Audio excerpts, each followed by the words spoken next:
Hey y'all.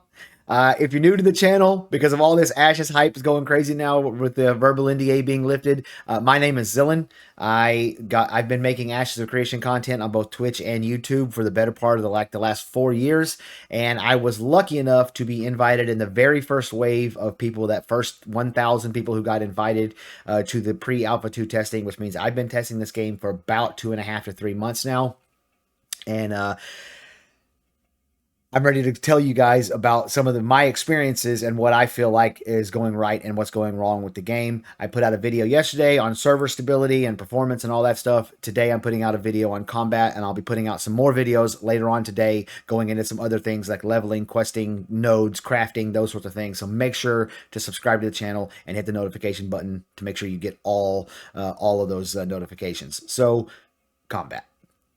I'm going to break this down into 3 sections. Let's do 4. The first section I'm going to do just feel what it feels like, especially the movement and playing the game, pushing the buttons, responsiveness, stuff like that. Then I'm going to do solo combat. Then I'm going to do group combat, and then I have some odds and ends, just some different things, some weird things that don't fit in any of these categories. So right off the bat, the feel of the game I think feels great.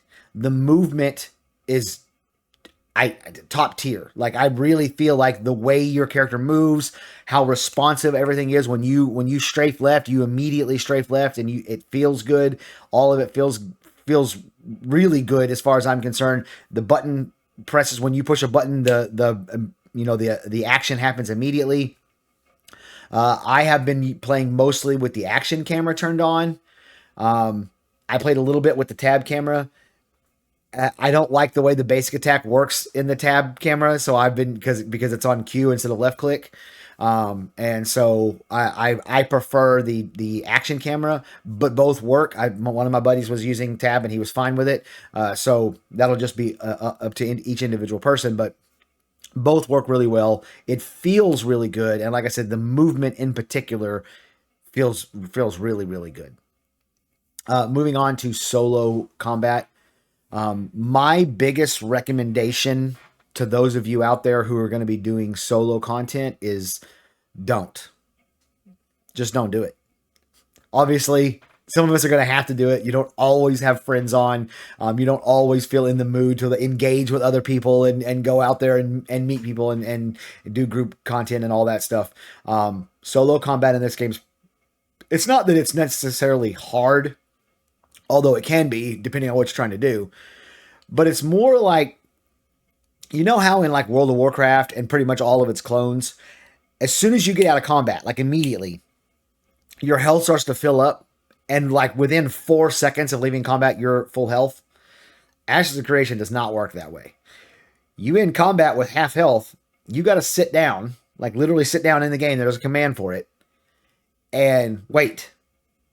And your stuff slowly fills up. In about 20 to 30 seconds, then it's full. Then you can go get into combat again. And if that next mob knocks you down to half life, well, sit back down, wait some more.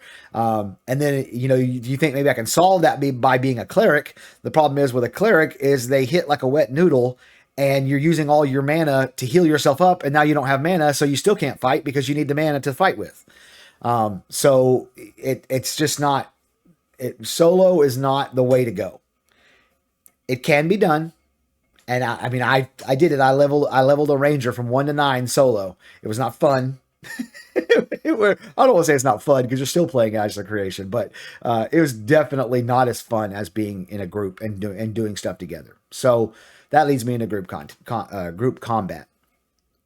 In my opinion, group combat is the shining star of this game right now. The way it sits. It's not the only good thing. There are other good things. The node system is quite good. The crafting is quite good. But the combat, the group combat, the points of interest, the dungeons, it's outstanding. The way they've built this game, the way they've built these roles in this game, the classes, the archetypes, is such that everyone has something they offer to the group. So, I've played a lot of games where certain classes, they might do a lot of DPS or certain things, but they have no utility. But this game actually, everyone has a role and something they offer. The one exception to that right now is the Ranger class, and that is pretty much because it feels like the Bard can do everything the Ranger can do, but also has a lot of extra stuff. So Ranger kind of gets a little left out there, but I do know that they are aware of that issue and are working to fix it. So it's not like, I'm not saying don't play Ranger. I'm just saying right now Ranger is the one class that's kind of a little bit left out. As far as the classes that stand out, Bard is top notch, is the best class in the game. Um, but anyways, all of the roles, the tank, obviously he's a tank. That's what he does. He fills that role very, very well, and the power scaling is actually quite good. You get up to the 12 to 15 range, and you start getting some of your abilities to unlock, and tank becomes quite good. Um, like it's really strong, especially in PvP. Um, and your fighter and your mage are ranged or melee DPS are great.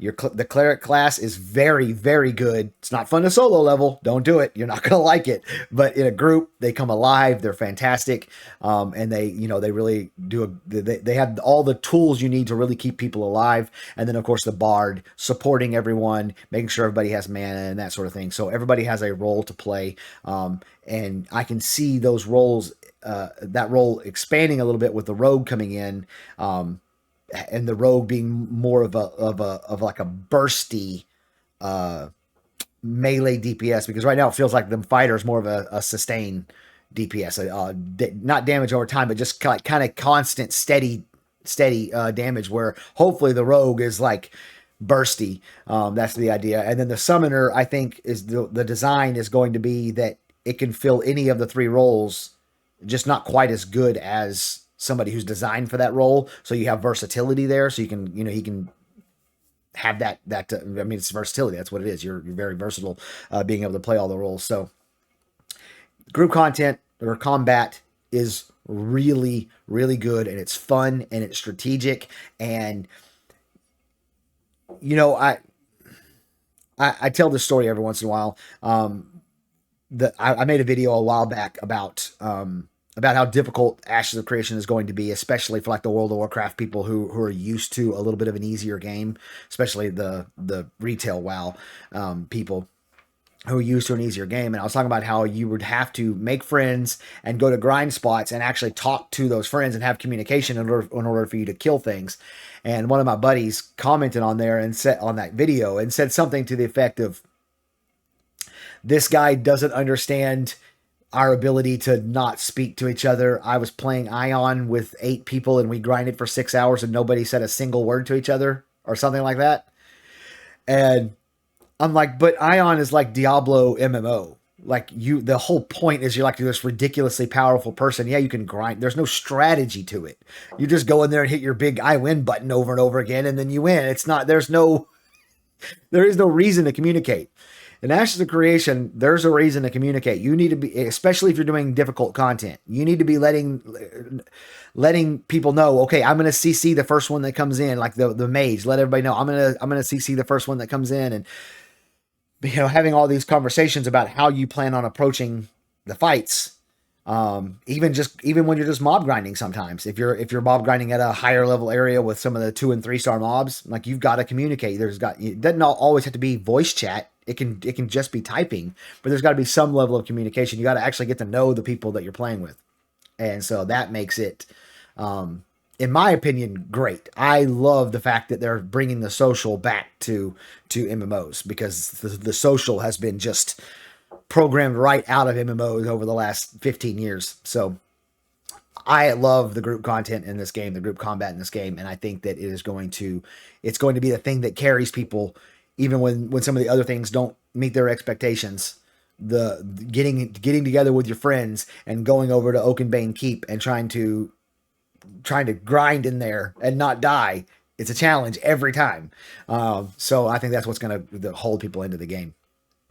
Now on to some odds and ends. These are just some little weird things that I've noticed. So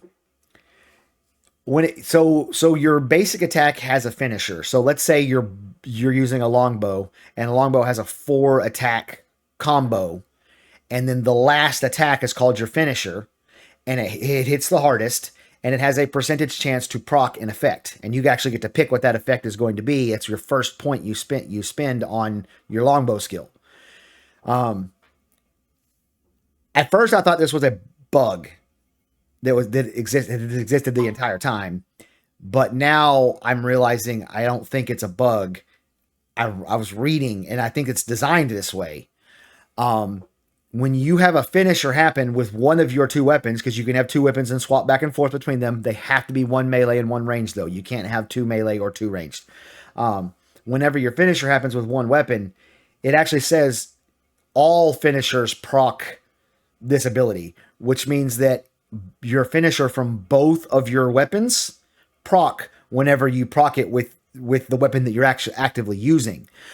So for just that's going to be part of your build now, is figuring out the both of the finishers that you want to be applying, and making sure that you have one on each and one on the other, so that you get both of them. It also means you're going to want to grab a second weapon as fast as you can. It doesn't even matter what it is, even if that's not what you plan on having long term, just so that you can get that secondary effect going. The second thing, this is a little strange. I don't know if this is the long-term plan, but when they say that any class can use any weapon, it's kind of a misnomer.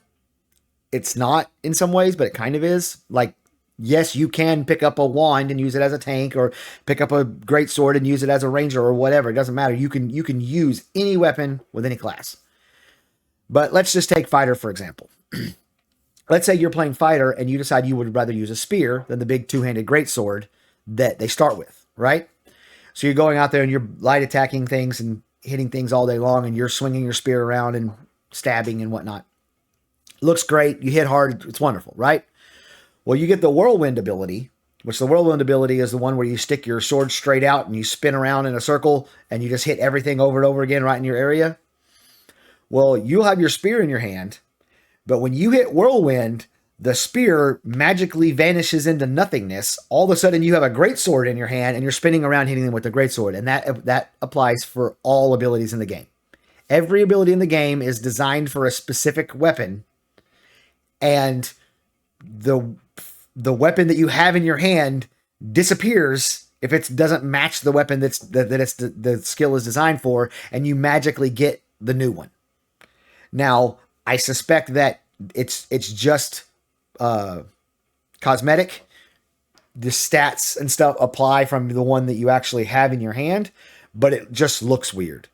And it actually has created a meta where people figured out pretty early on that if you got a strong bow on a fighter, you could plink, plink, plink, plink, and as they're walking to you, you're just shooting, and then when they finally get to you, you hit two buttons.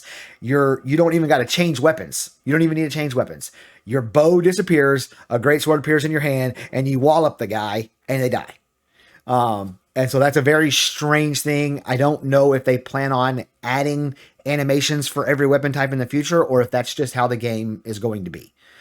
So just keep that in mind when you're playing the game. You can deviate from what the class is designed to do as far as what weapon it's designed to use.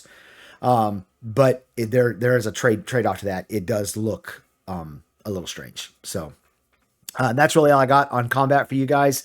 I'll be recording another video here very shortly on let's do classes. Let's do classes. I briefly touched on classes in this game. I'll go into detail on each of the classes in the next video. So I'll see you guys here very shortly. Bye.